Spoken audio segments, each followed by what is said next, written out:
यानंतर आपले मनोगत व्यक्त करण्यासाठी येत आहे इयत्ता 8वी मधून पल्लवी गुंजकर. विद्येविना मती गेली, मतीविना नीती गेली, नीतीविना वित्त गेले, एवढे अनर्थ एका अविद्येने केले, एवढे अनर्थ एका अविद्येने केले. या अविद्येचे सावट दूर करण्यासाठी आणि अज्ञानाचा घनघोर काळोख नष्ट करण्यासाठी एका क्रांतिज्योतीने आपल्या जीवाचे रान केले. ती क्रांतिज्योती, ती तेजस्वी क्रांतिज्योती म्हणजे सावित्रीबाई फुले. सावित्रीबाई फुले यांचा जन्म सातारा जिल्ह्यातील खंडाळा तालुक्यातील नायगाव या गावी 3 जानेवारी 1831 रोजी त्यांचा जन्म झाला. लक्ष्मीबाई व खंडूजी नेवसे पाटील हे त्यांचे आई वडील होते. सावित्रीबाई फुले यांचे लग्न हे अवघ्या 9व्या वर्षी त्यांच्या 9व्या वर्षी झाले. ज्योतिराव फुले हे त्यांच्या पतीचे नाव होते. सावित्रीबाई फुले यांना एकही मुलगा नव्हता, पण त्यांनी यशवंतराव हा त्यांचा दत्तक मुलगा होता.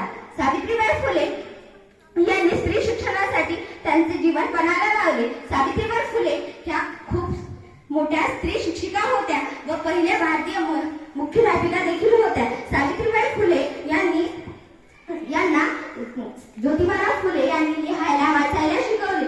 सावित्रीबाई फुले या अक्षरे गिरवू लागल्या, लिहायला वाचायला शिकल्या. सावित्रीबाई फुले यांना प्रतिभा संपन्न काव्यरचनाही करू लागल्या.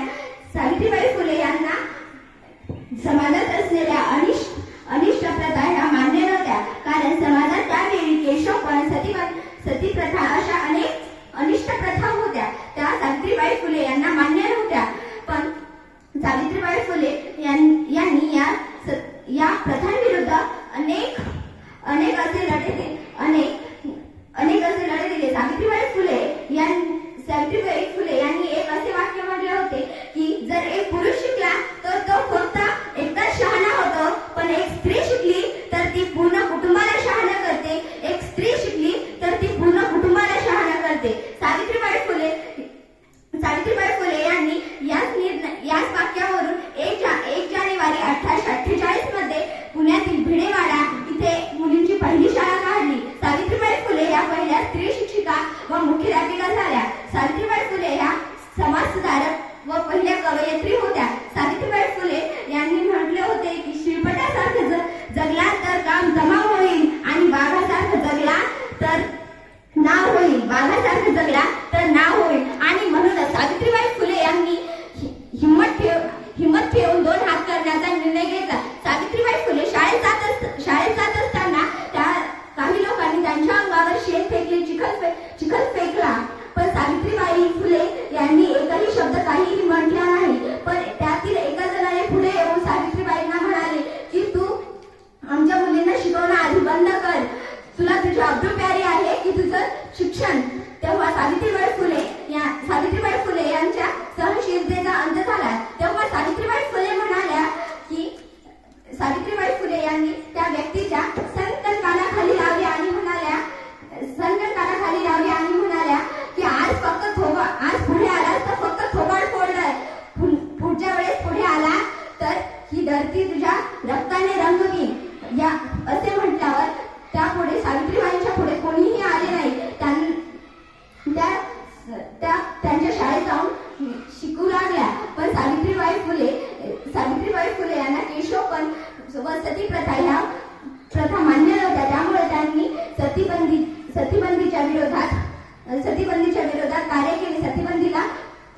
सतीबंदीला पाठीशी दिले.